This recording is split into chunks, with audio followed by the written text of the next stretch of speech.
people please start taking their seats?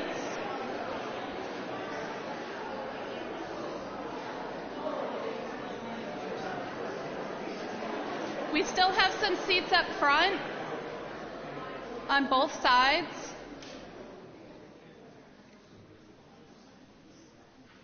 Thank you. In the interest of time, we thought we would get started. And I just want to introduce Karen Whitman. She is the co-chair of our search committee. Wow, this is quite a crowd. Rabbi Mangold said we should take out the chauffeur because we have such a good crowd. We should start the services early. Good afternoon, everybody, and thank you for taking time out of your Sunday afternoon to join me in welcoming Rabbi Jen Mangold to Temple Emanu-El.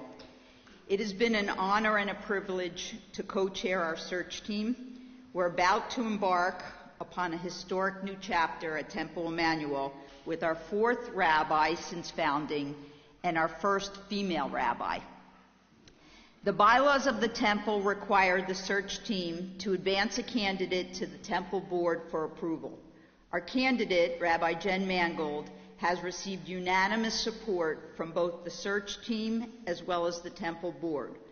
In a world where it's very challenging to get consensus on anything, the fact that we had a unanimous decision illustrates how strongly everyone believes in Rabbi Mangold.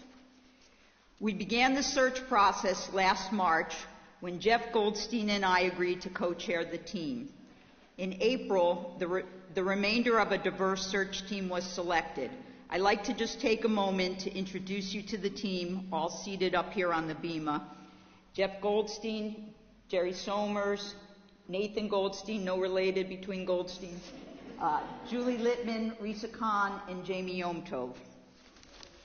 The seven of us worked tirelessly towards a common goal of selecting a spectacular spiritual leader to take Temple Emanu-El to new heights.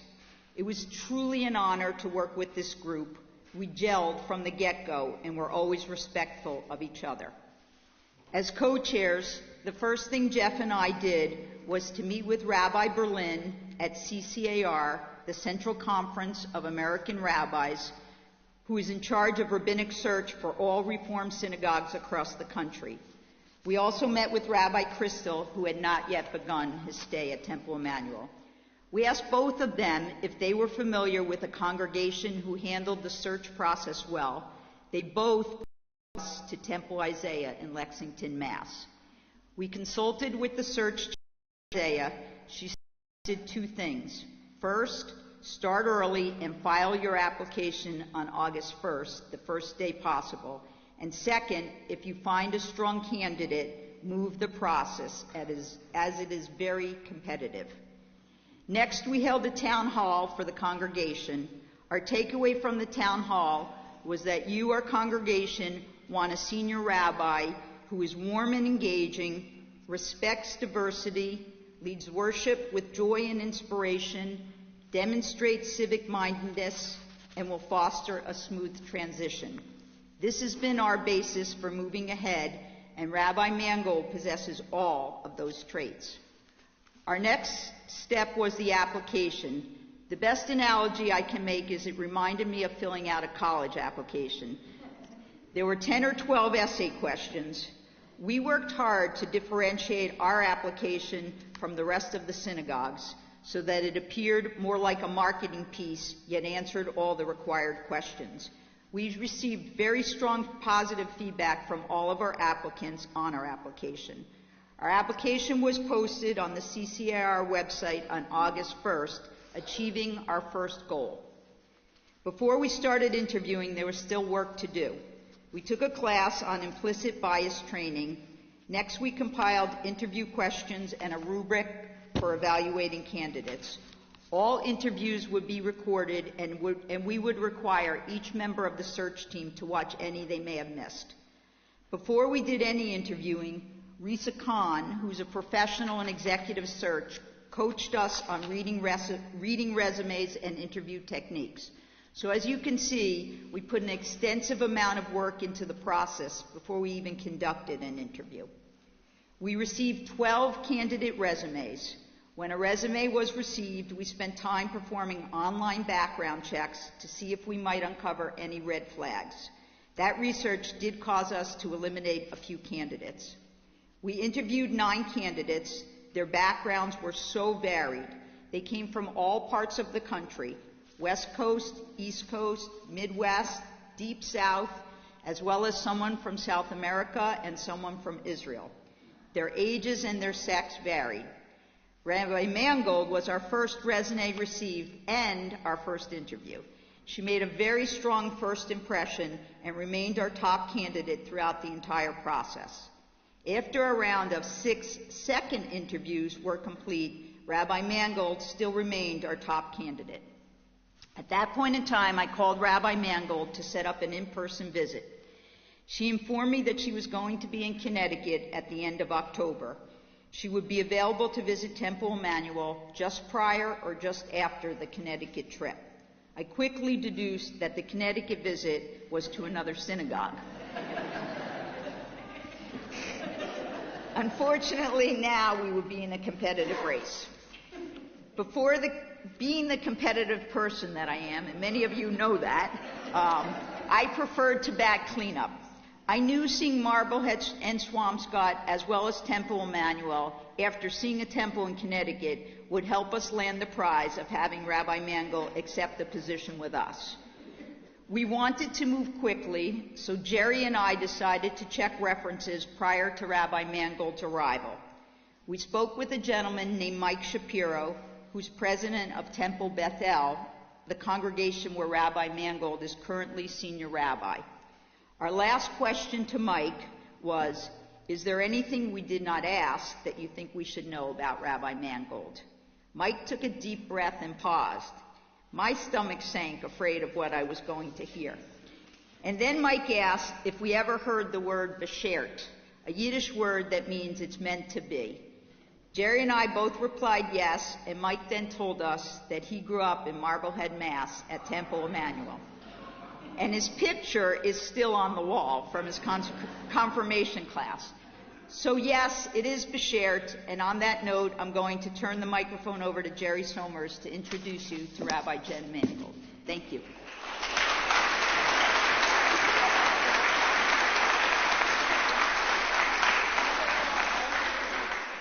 To work with Karen is really a privilege, and she is awesome, I must tell you. A few points of personal privilege, if you will. I've served on a number of search committees, 10 in all. Among them, I chaired the search committee that brought David Meyer to this congregation 31 years ago.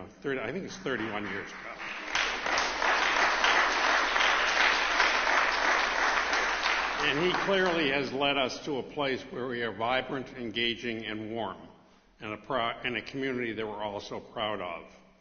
I also chaired the Hillel Search Committee that brought Amy Gold to be head of school there 9 years ago. And also I was on the committee that brought Adam Smith to run the North Shore Teen Initiative. So why do I tell you this? Well, first of all, you can tell I'm a searching Jew, as we all are. But the point of all 3 cases that I cite is that one thing that really occurred was my gut told me these were the right people. And it's hard to translate what that really means. But I think you all know that when you meet somebody, your gut reacts. And the real question is, when you're interviewing people, what is your gut telling you? And to me, overwhelmingly, it's telling me that this person is the right one, that the chemistry is there for the audience. In Rabbi Meyer's case, it was the congregation. In Amy Gold's case, it was the students and teachers at Hillel. And in Adam's case, it was the teens. In this case, it is you, the congregation, that expressed its desires as Karen described. This wonderful, goal-oriented, hardworking, and totally committed search committee wholeheartedly believes in all our guts that Rabbi Mangold meets and will exceed our congregation's hopes and dreams for the future. She will be the spiritual leader of our congregation and lead the way to an even brighter future. So who is Rabbi Mangold? Shortly you will have the pleasure of hearing from her, but I'd like to familiarize you with some of her background. It's very extensive, and I tried to condense it, and I'll tell you a little more about references. Rabbi Mangold grew up in Rockland County, New York, attended SUNY Buffalo, received a Master's of Arts in English Education from Columbia, and a Master of Arts in Hebrew Letters from Hebrew Union College in Cincinnati. She was ordained from Hebrew Union College in 2018. At HUC, she received the Cora Khan Prize for the Best Sermon Delivery and Oratory, as well as the esteemed Rabbi Morris Youngerman Memorial Prize for sermon writing. During her years at rabbinic school, she engaged in pastoral work and as a chaplain with healthcare facilities, Jewish family service, and with residents with dementia in a retirement home. Rabbi Mangold also once worked as a unit head at URJ Camp Eisner in the Berkshires, and she also lived in Israel for 2 years. Upon her ordination, she served for 3 years as assistant rabbi at Congregation Shalom in Milwaukee, which has 875 households, and is now senior rabbi at Temple Beth El in St. Petersburg, a congregation of 370 households. In both cases, Rabbi Mangold worked with rabbis emeritus. Wishing to return to the Northeast with her family, Rabbi Mangold applied to a number of congregations to become their rabbi. Her family includes her wonderful husband, Paul, who's sitting proudly here in the first row.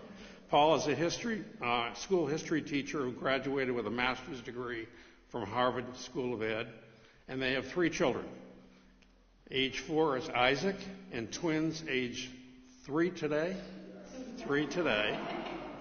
are Moses and Shiloh. Rabbi Mangold are you a triathlon or a triathlon athlete? Who enjoys running, hiking, painting, and playing the guitar and mandolin, and also walking or running along the beach. Picking up where Karen left off, in our conversation with Mike Shapiro, her current congregational president, he described Rabbi Mangold as a very special rabbi, having, among other qualities, strong pastoral skills and a passion to attend to the needs of individual congregants. We also interviewed her references, which included Rabbi Noah Chertkov, who was her senior rabbi when she worked in Milwaukee, also the head of the Ritual Task Force at her current congregation in St. Petersburg, and a recently retired cantor from her congregation. And let me share just a few of the common themes and comments from those interviews. These are statements that were made by more than one person. Genuine like no one else. Infectious spirit, leads and brings others along. Excuse me. Relates well to all ages. Excellent for life cycle events. Music plays a big part in her services. Creative and innovative. Excellent with attracting and working with young families. Has excellent relationship with Rabbi Emeritus. Will take temple activity outside the walls of the temple. And a team player, very collaborative. And all of them said, we're sorry to lose her. So these are just a few of the many attributes that were described in our interviews. Rabbi Mangold is clearly a leader who will help us grow and expand what we have already built together. My friends, please welcome Rabbi Mangold.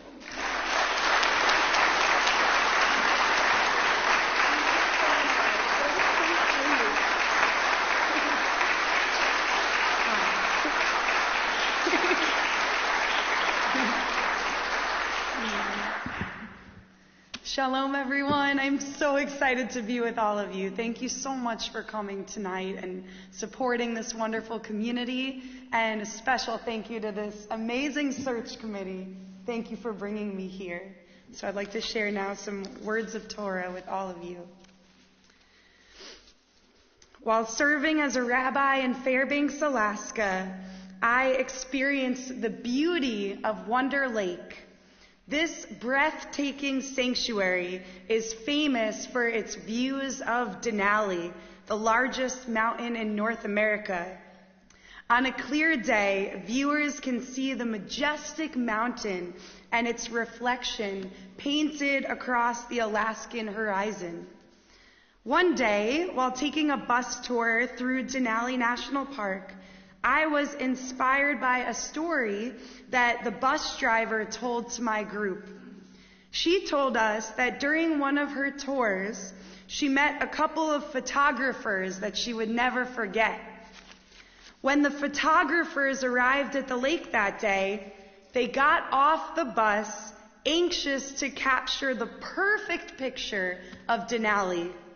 They quickly became aggravated and asked the bus driver, "Is there any way we can get these ducks out of the way?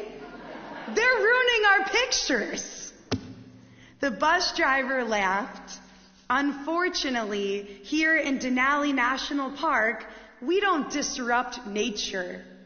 These ducks live here and they should be free to live in peace. Instead of looking at Wonder Lake with awe, instead of appreciating the beauty of the ducks congregating on the water, the photographers wanted to edit the scene. Desperate to capture the perfect picture, they missed out on the miracle right in front of them. These photographers are not the only people missing out on experiencing miraculous moments. It happens to the best of us. Many of us find ourselves so distracted, stressed out, or exhausted that we miss out on marveling at the glorious wonders right in front of us. A Hasidic text teaches, just as the hand held before the eye can hide the tallest mountain, so the routine of everyday life can keep us from seeing the vast radiance and the secret wonders that fill the world. Think about that. Our own hand in front of our face can block us from seeing the tallest mountain. Standing in our own way, we prevent ourselves from treasuring what we could experience as holy moments. Judaism teaches us to look at the world through a lens of wonder, striving to catch glimpses of holiness in every situation. Now, the Torah is filled with stories of our ancestors experiencing holy and miraculous moments, even when they least expected it. In this week's Torah portion, Vayetze, Jacob runs away from his homeland, Beersheba, and sets out for Haran. He's just stolen his brother's birthrights and manipulated his father, and now he's embarking on this new journey all alone. One night, he sets up camp in the middle of nowhere, and he falls asleep. And then something comes over him. He dreams of a ladder reaching from earth to heaven, surrounded by angels.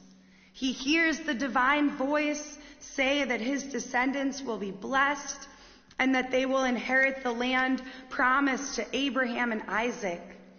Waking up filled with awe, Jacob says, "Yesh Adonai b'makom hazeh ve'anochi lo yodati."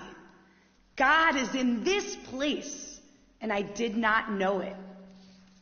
Lonely and afraid, uncertain of the future, Jacob is uplifted. He experiences a revelation that he is not alone and that God is in this place. Jacob's faith inspires him to become a leader of our people. Through challenge and transition, he engages in a sacred act of wrestling as he searches, questions, and digs deep within himself, allowing himself to sit in the discomfort that comes from embarking on a new journey. He begins to transform and to rise up to his potential. Jacob's wrestling earns him the name Yisrael, Israel, the one who wrestles with God. While Jacob is not perfect, none of our ancestors are, he teaches us an important lesson. He teaches us that in challenging moments when we feel alone, afraid, or apprehensive about the future, that we too can experience great holiness.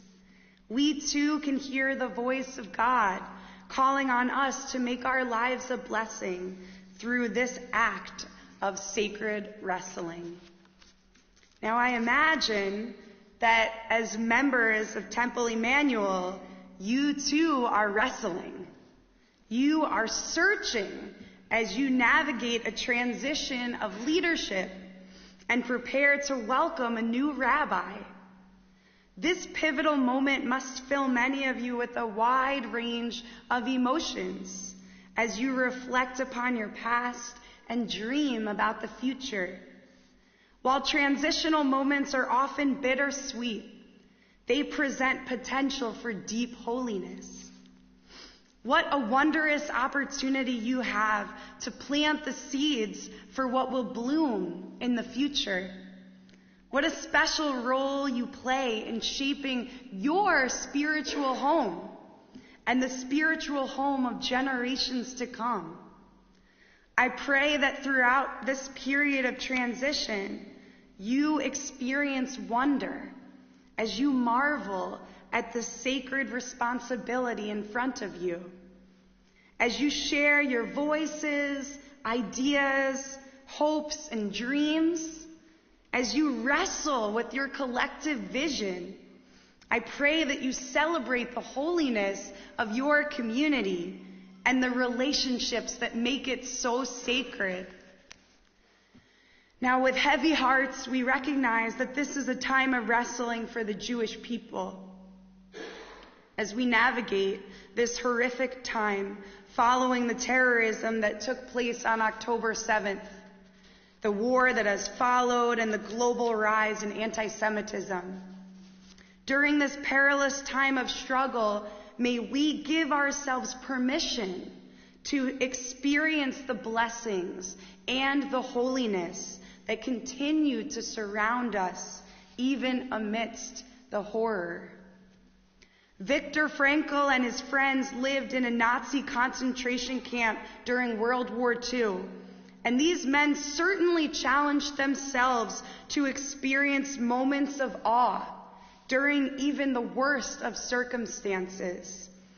There is a story told that one day they'd been marched off to work in the morning and spent the day slaving away with only thin soup to eat. Walking back to camp in the late afternoon, they were exhausted, starving, and sick. They were lying around in their barracks when one man came running in and told them, "Come outside, quick!" They dragged themselves outside to see what their friend was so excited about. It was beautifully painted sky. The colors illumined the world. They stood there in awe, looking at this miracle of a sunset during the worst moments of their life. How inspiring is the spark of hope that allowed these tortured men to experience holiness, to see that sunset when they could have just looked away. Moved by the resilience of our ancestors, may we be open to experiencing holiness amidst the brokenness of our world today. Where can we find holiness? Let's really think about this. In the beauty of nature, in the strength of our relationships, in the kindness of strangers, in the courage to cope with tragedy, in our motivation to repair the world, to participate in Tikkun Olam, in the power of the human body and the intricacies of the human mind, in the melodies that uplift us, in the wisdom of the elderly and the laughter of children, in the stories of hope, love, and strength. And of course, in the power of community, holding hands and marching together. As Jacob said, Yesh Adonai b'makom hazeh ve'anochi lo yodati. God is in this place, and I did not know it. May each of us experience sacred moments where we do know it, where we feel it in our bones that God is in this place, that holiness surrounds us, and that we are connected to something greater than ourselves. The name of your temple, Emanu-El, means God is with us. Your very name reminds you that God is with you and that holiness is with you. In a world far from wholeness, may each of us strive to catch more glimpses of holiness. May each of us treasure the sunsets, the relationships, the moments of transition, and even the ducks that congregate on Wonder Lake. Together, may we marvel at our unique role as God's partner in creation, as we share the goodness and the light and the holy sparks within us with the world. Ken Yehi Ratzon, may it be God's will. Erev Tov.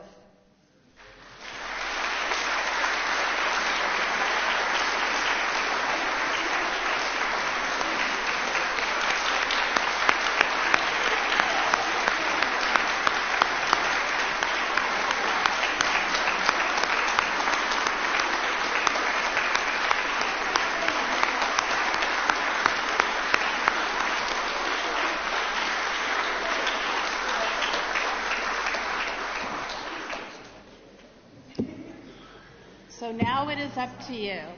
When you came in, you were given a blue ballot, one per family. That is how you will vote for our next senior rabbi. Once you have checked the box, our search committee is coming down with baskets and will collect them. If you will please remain in your seats while we tally them up, we will come in and make the announcement. Karen will make the announcement. We will do this as quickly as possible so we can allow you to enjoy the rest of your Sunday.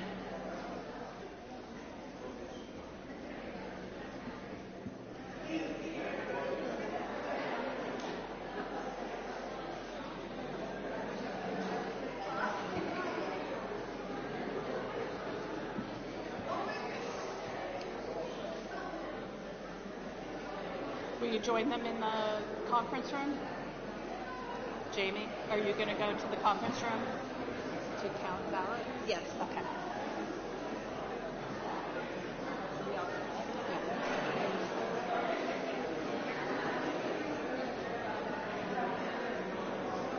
Do you know what? You know it. Go third floor.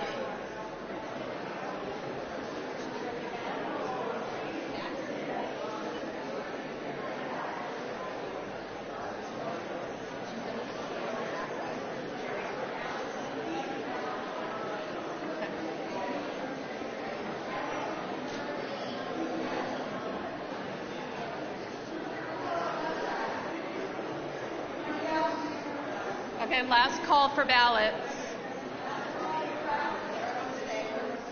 Okay.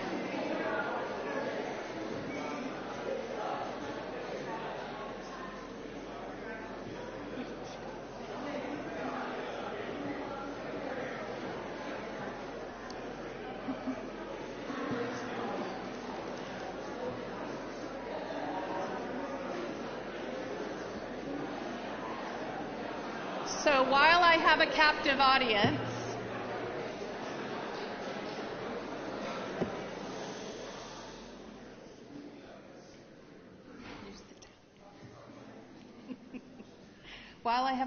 audience, I was asked to remind everybody of some programs that we have coming up. We have a Shabbat dinner coming up, as well as an opportunity to go tour temples in Chelsea and you can go online to register, but additionally there's information out in the lobby, and Julie is always happy to get you registered over the phone if you need help with that. I want to thank everybody for the turnout today. Do you have a question? Is that just for simple members or? I don't say no to anybody.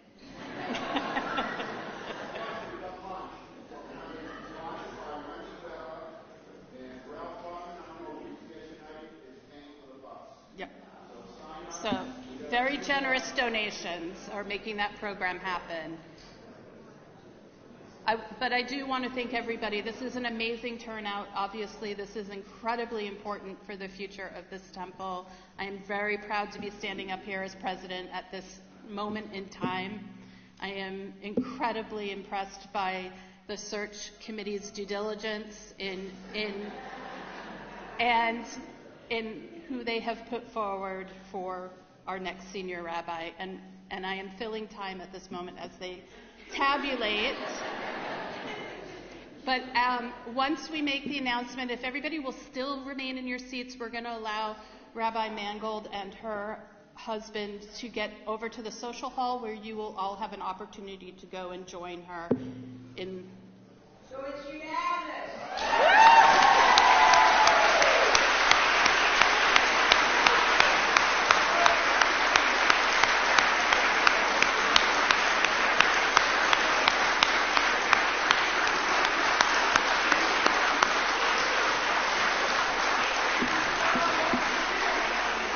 I hope everybody will join us on July 1st when it becomes official that Rabbi Mangold is our new senior rabbi. July 1st, everybody. So if you want to have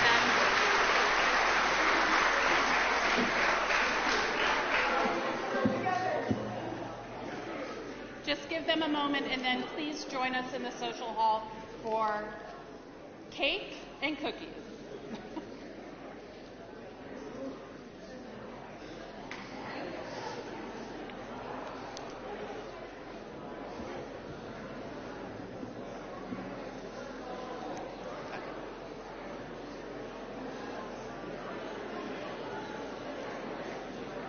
You can. Thank you.